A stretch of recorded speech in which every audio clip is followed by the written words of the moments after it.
Most people in prison are men. Most people who are on the street are men. Most victims of violent crime are men. Most people who commit suicide are men. Most people who die in wars are men. People who do worse in school are men. It's like, where's the dominance here precisely? What you're doing is you're taking a tiny substrata of hyper-successful men and using that to represent the entire structure of Western society. There's nothing about that that's vaguely appropriate. But I could say equally well that most rape victims are women. Terrible things happen to people of both sexes. And you could say that with perfect utility, but that doesn't provide any evidence for the existence of a male-dominated patriarchy. Well, it just means that terrible things happen to both genders, which they certainly do.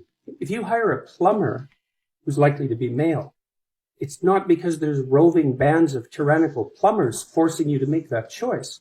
And it's the case with almost every interaction that you have at the face of our culture. You're dealing with people who are offering a service of one form or another, who are usually part of the broad middle class, and what you're looking for is the person who can offer the best service, and you can find it.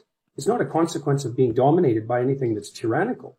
And then again, our culture, our Western culture, which is by no means perfect, and certainly has tyrannical elements like all cultures do, is the least tyrannical society that's ever been produced, and certainly the least tyrannical society that exists now. So where's the patriarchy exactly in all of it? Tyranny isn't good, is it? I mean, that's the definition of tyranny. Something that isn't good. And yet it's produced all these things that you're grateful for. Like, doesn't that contradiction bother you? Where did what was good come from? I think I'm benefiting actually from a lot of things that I don't support, that are unearned privileges in my life. I think that's absolutely true. Like your job? Like I have a very good job. I had a loving family well, I don't think that's going to do the world any good, is it? That's a hell of a fine rationalization for your privileged position. Oh, well, fair enough. But if you could trade it off with someone who's less privileged. I could. That'd be a start. I could do that, but I don't want to, and I won't, and I don't think I should be expected to. Why not? Is it okay for you to occupy a position of privilege in the patriarchal tyranny? And if it is it because you're female, or is it just because it's convenient? Well, let me tell you my political philosophy.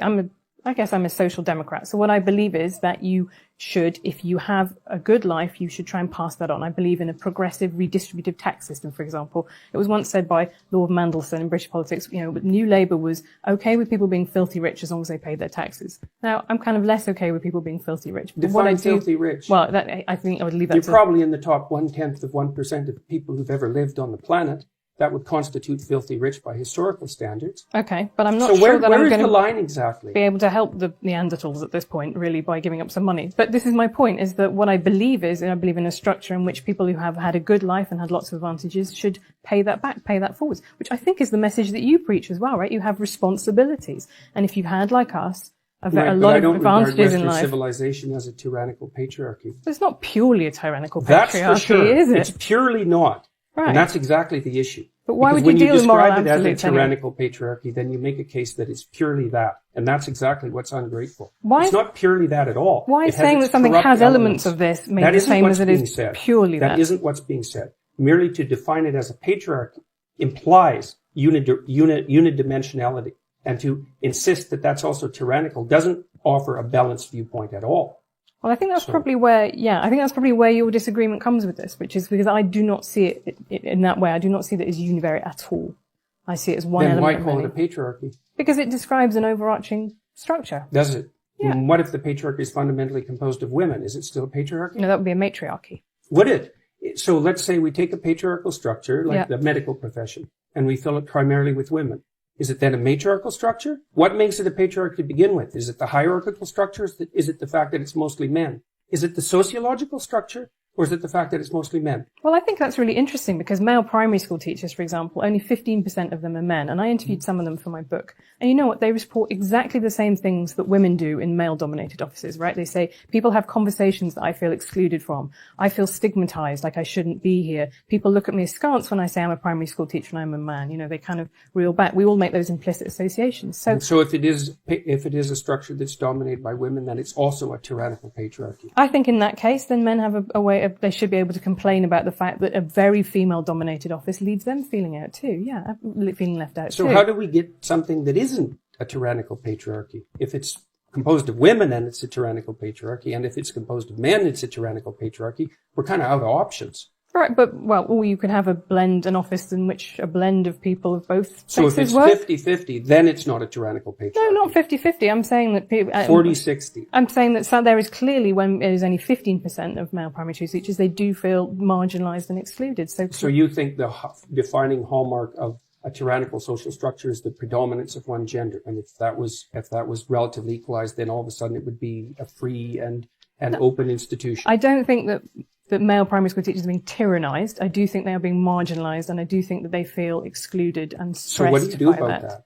Well, this is what I mean. I think actually, and I'm surprised you don't agree with me on this, that actually having more male primary school teachers would be a really good thing, because boys need role models, actually. Particularly boys who don't have a father figure in their life. That's really important for them to have a stable adult who shows them what it's like to be a man around the place. Could be, but you shouldn't achieve it as a consequence of preferential hiring.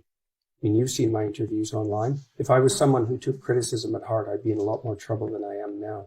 In what way?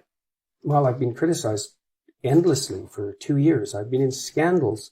I've probably been in, I don't know how many scandals in the last 2 years, and had unbelievably contentious interviews with journalists online, on TV, on radio, in podcasts. If I was someone who couldn't tolerate criticism, the evidence for that would already be clear.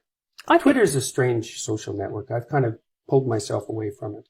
So it's not an easy place to conduct yourself with as much grace as you might. And I think it sort of rewards impulsivity, because maybe it's because of the constraint on characters or something like that.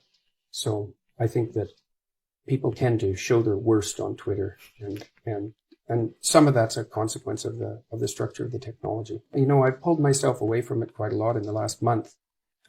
Mostly to see why. You know, I kind of kept an eye on Twitter, all the social media networks for the last few years, partly to see, well, I'm trying to monitor what's happening around me, I suppose, is probably the right way of thinking about it, and to see if I'm making mistakes and how they might be rectified.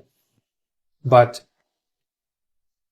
I don't think Twitter's been good for me, and I don't think the reply function on Twitter is useful.